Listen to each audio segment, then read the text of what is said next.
So guys, andito na tayo sa Port of Batangas. So tatawid tayo ng Abradilog. Yes, sir. Luluwas. Okay, thank you. So andito tayo sa loob. Basta kaya launa, diretso na yan ya. Ayan ang kagandahan ng pier ng Batangas. So ganito ho yung luluwas ng probinsya at dadaan dito sa Port of Batangas. Pag may dala kayong 4 wheels, so ganito po, pipila po kayo dito nyan.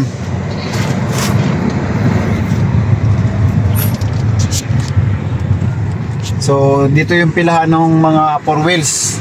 Nakawalay siya doon sa mga tracking. So may tutubusin po kayo ditong parang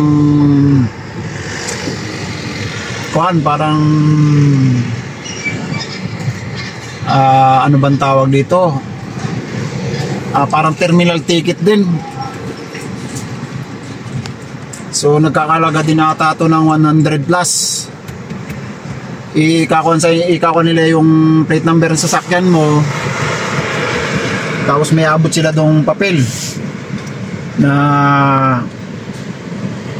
iabot mo rin dun sa susunod na gwardiya. So doon pa rin kayo makakatubos nung ticket para makaluwas tayo. So ang destinasyon po natin ngayon ay Abradilog.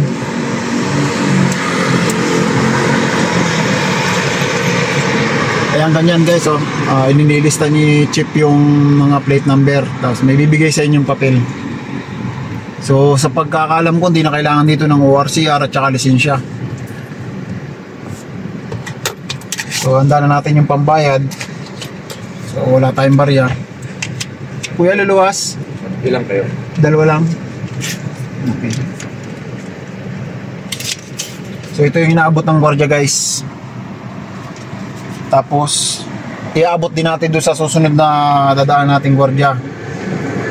So dito pa lang guys, sala na kayo kung ilan kayo sa loob ng sasakyan. Tapos pagdating doon, check lang ng konti yung sasakyan nyo, okay na.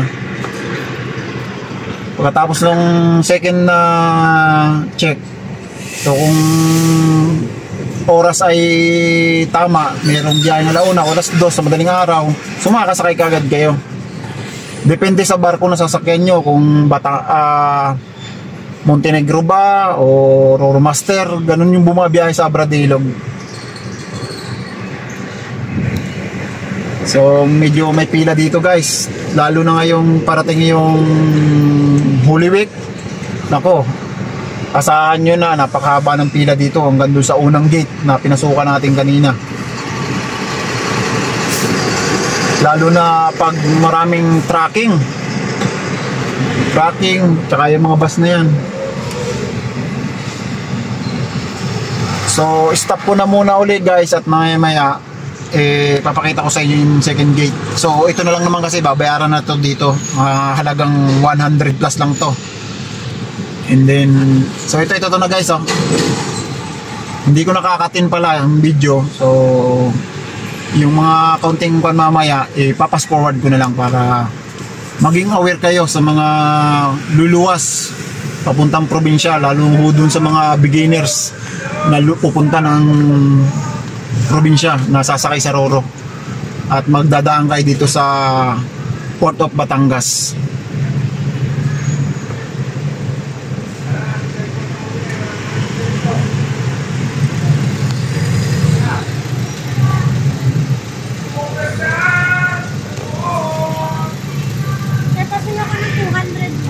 $200? May 200 ka dyan? Parang check ko lang kung meron ha. Parang parehas din. Naku, wala din ate. Oo, wala rin ho. 159, wala ate. Meron ka dyan? Cut mo. So guys, tapos na tayo dun sa second gate. So diretso na tayo dito sa third gate, dun sa inspection ng vehicle. At doon na rin kayo i-issue ng ticket pagkatapos ng inspection dito.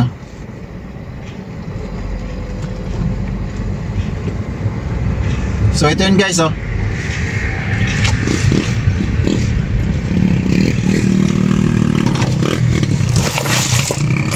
Ayan, dito yung inspection nyo guys.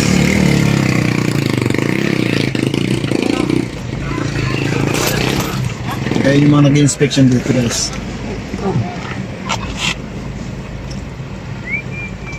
Boss, Abradilog. Sualog yan, tol. Sualog yan. Montenegro. Anong oras ng Montenegro mo, boss? Sinidya na yan. Alas 3:30. Roormaster ngayon. Ngayon, Roormaster. So, pwede na sa Roormaster. Ganun din naman. Pangalan sir? Abad.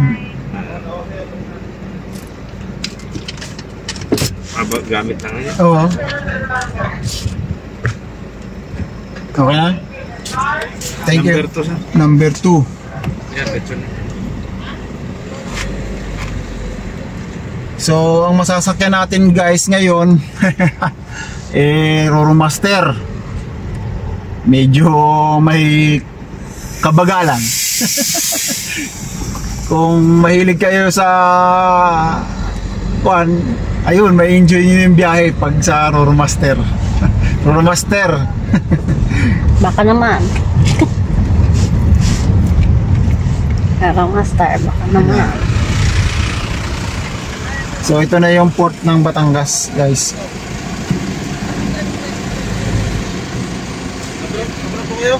Abradilog. Pasok itong pangalan, 130. Roormaster. 130. Baka na sir yung ano, yung binayaran yung... yung Pabot arroz. niya. Hindi po yan, yung may kulay. Yan. Ano po? Doon po pasok yung boss niyo. Yes, sir.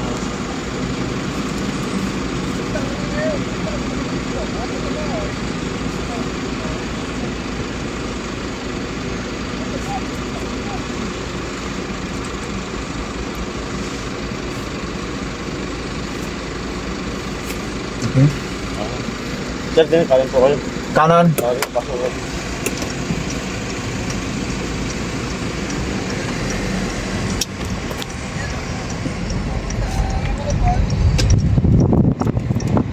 Oh, ito nga ba? Kanan. Roormaster boss? Ha? Abradilog. Yung inspection, sir. Out. Ito ba yun? Go, go, go. Ito ba yun? Yan po, kanin. Kanan. Okay na yan? Okay po.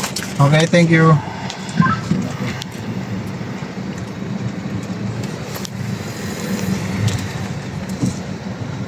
So ayan ang Port of Batangas.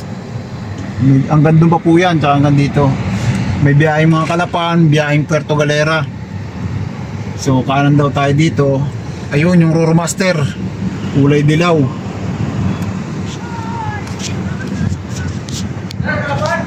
Abra. Abra, ito, Roormaster. Ito. So ayan yung sasakyan natin guys. Magkakalam po 3 oras at kalahati yan. So ito na guys, papasok na tayo dito sa Roormaster. Abra.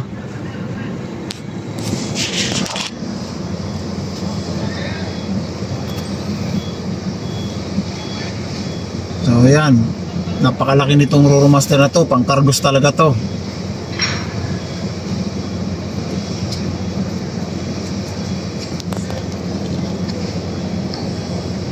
So sa paglagay ko, maghihintay pa tayo ng mga ilang minuto. 1:30 daw yung ang daw nito.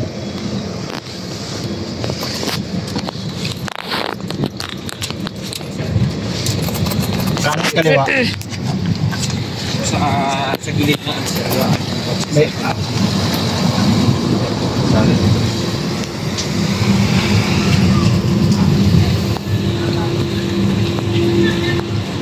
Cut ka na. Ha? so andito na tayo sa loob ng Roormaster. Dito na rin tayo tutubos ang ticket.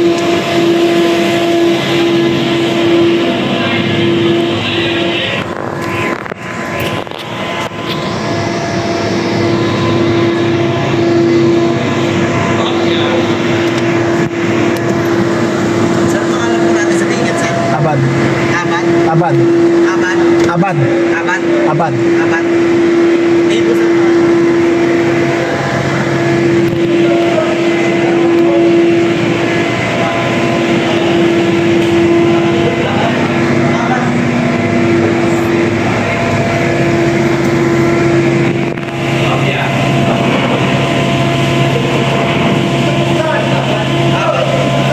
Abad.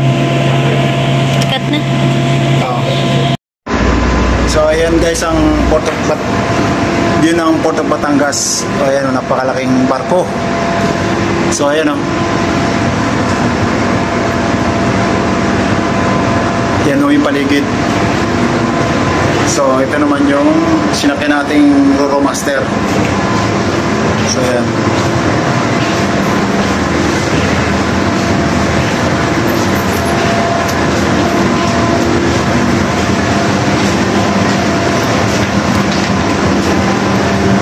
So ito guys yung napakalaking Roro.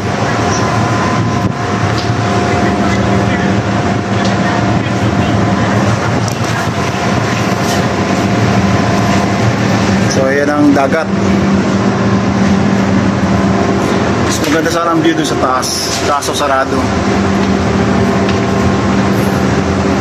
So hanggang dito lang kasi kakaunti yata ang pasahero.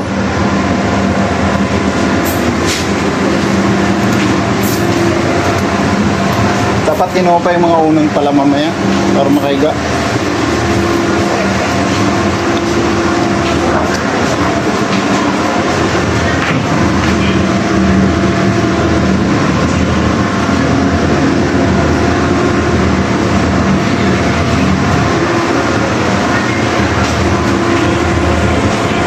So ayan guys, yung ibaba.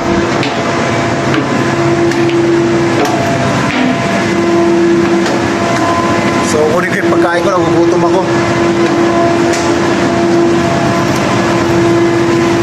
Ayan guys, oh. 3 hours later. So guys, andito na nga pala tayo sa Abradillo Pier. So ito na, finally, umalis ng 1:40. So dumating tayo ngayon ng 4:47 na, 4:57 na. So ito na guys yung Abra Pier. So makikita nyo na guys yung lawak at laki nitong Abradillo Port. So ayan, at sa wakas ligtas na nakarating at medyo banayad ngayon dito sa amin sa Abradillo. So wala siya ganong alon. So may pagkakataon kasi dito guys sa pag maalon dito talaga. Kaya ayan, medyo banayad naman. So ayan na guys, bababa na tayo ng barko.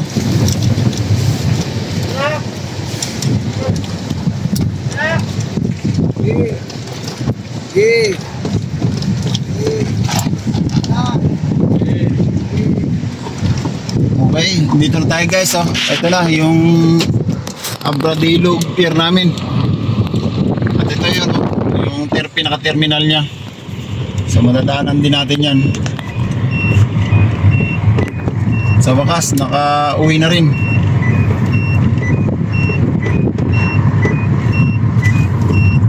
So madilim-dilim pa tayong dumating guys.